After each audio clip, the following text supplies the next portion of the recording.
ये तस्वीरें सड़क पर विरोध की, लेकिन अब इस प्रदर्शन में सियासतदानों की एंट्री हो चुकी है। हिजाब के पक्ष और विपक्ष में नेताओं की बयानबाजी शुरू हो चुकी है।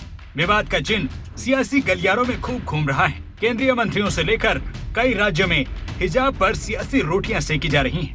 बात निकली तो मदरसे से लेकर तालिबान तक पहुंच गई। देश में माहौल खराब करके शरीयत कानून को लागू कराना चाहते हैं। मैं बार बार कहता हूं कि कोई आदमी हाई कोर्ट, सुप्रीम कोर्ट, किसी कोर्ट में जाए और कहे भगवा कोट पहन के हम जाएंगे तो इजाजत देगी कोर्ट, क्योंकि उसका एक ड्रेस कोड है। मैं बार बार कहता हूं उसी तरह से हर स्कूल का एक ड्रेस कोड है। ये मैं समझता हूं कल कोई कहेगा कि हम नमाज पढ़ेंगे, कोई कहेगा कि हम हवन करेंगे, कोई कहेगा हम दिगंबर होके जाएंगे। ये माहौल को खराब करने का काम, और इसके पीछे है कट्टरपंथियों जो देश में इस्लामिक स्टेट बनाना चाहते हैं। ये सारी की सारी चीज़ें कहीं ना कहीं एक समाज के इतने बड़े वर्ग को आइसोलेट करने की है प्रोग्रेस की मेन स्ट्रीम से। वो हम नहीं होने देंगे। इस देश में 3 लाख से ज़्यादा, 3 लाख किसी भी इस्लामिक देश से ज़्यादा मस्जिदें हैं जहाँ पे इबादत होती है,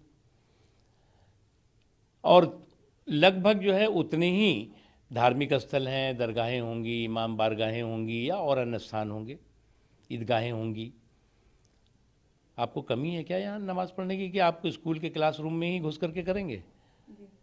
ये जो है वो जिद नहीं है, ये पागलपन है। हिजाब का जो विवाद कर्नाटक से शुरू हुआ वो अब देश के दूसरे राज्यों तक पहुंचा है। हालांकि एक पक्ष सियासत का है जिसमें सियासी बयानबाजी खूब है। सवाल स्कूल और कॉलेज में हिजाब के सही और गलत का है। न जाने सियासत कहां तक जाके थमेगी। हिजाब पर बीजेपी विपक्षी पार्टियों को कोस रही है। स्टूडेंट्स जो स्कूल में पढ़ रहे हैं वो अचानक से हिजाब पहनने लगते हैं, और ये कुछ एक पार्टीज हैं जो कहती हैं भाजपा को कि आप कम्युनलिज्म कर रहे हो, आप पोलराइजेशन कर रहे हो। बिल्कुल सही रूप से देश को बांटने की, लोगों को भड़काने की जो कोशिश हो रही है वो कुछ चुनिंदा लोग कर रहे हैं, और ये उसका नतीजा है। स्टूडेंट्स को पढ़ना चाहिए, स्टूडेंट्स के लिए वहां पर एक यूनिफॉर्म है, उस यूनिफॉर्म को फॉलो करना है। अगर कानून बदले जाते हैं यूनिफॉर्म के लिए वो अलग बात है, लेकिन आज जो कानून है, जो कल तक थे, उसको मानना अनिवार्य है हर किसी के लिए। हिजाब की लड़ाई लड़ रहे हैं, हम उम्मीद करते हैं कि अल्लाह सुब्हानहू व तआला उनको उसमें कामयाब और कामरान कर देगा।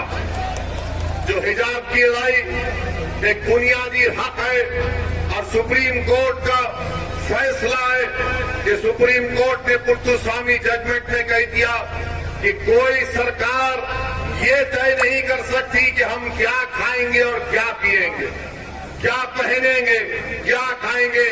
तो बीजेपी की सरकार कर्नाटका में गैर जरूरी के जुल्म कर रही है, संविधान के खिलाफ काम कर रही है, बल्कि संविधान की आर्टिकल 15, 19 और 21 का ग्रेव वायलेशन हो रहा है। कर्नाटक के शिक्षण संस्थानों में ड्रेस कोड का जो विवाद उठा वो दूसरे राज्यों में आते आते कैसा रंग ले चुका है उसे भी देखिए। यूपी के अलीगढ़ में समाजवादी पार्टी की महिला नेता रुबीना खानम आग में घी डालने जैसा बयान दे रही हैं। कह रही हैं हिजाब पर हाथ डालने वालों के हाथ काट देंगी। जाहिर सी बात है, अगर अब तुम्हारे हाथ हमारे सर की तरफ बढ़ेंगे, हमारी इज्जत की तरफ बढ़ेंगे, तो फिर हाथ काटने का ही काम किया जाएगा। अपनी इज्जत को बचाने का काम किया जाएगा, अपनी आत्मरक्षा, अपने आत्मसम्मान को बचाने का काम किया जाएगा। हिजाब का विवाद कर्नाटक से शुरू हुआ, लेकिन अब यही विवाद पूरे देश में फैल चुका है। विवाद को लेकर खूब सियासत हो रही है। तमाम नेता हिजाब को लेकर अपनी अपनी सियासी कमेंट्री सुना रहे हैं। सवाल ये है स्कूल कॉलेज में हिजाब सही है या गलत, लेकिन अब हिजाब के बहाने ही नेता एक दूसरे से दो हाथ करने पर उतारू हैं। न्यूज़ डेस्क रिपोर्ट, खबरें अभी तक।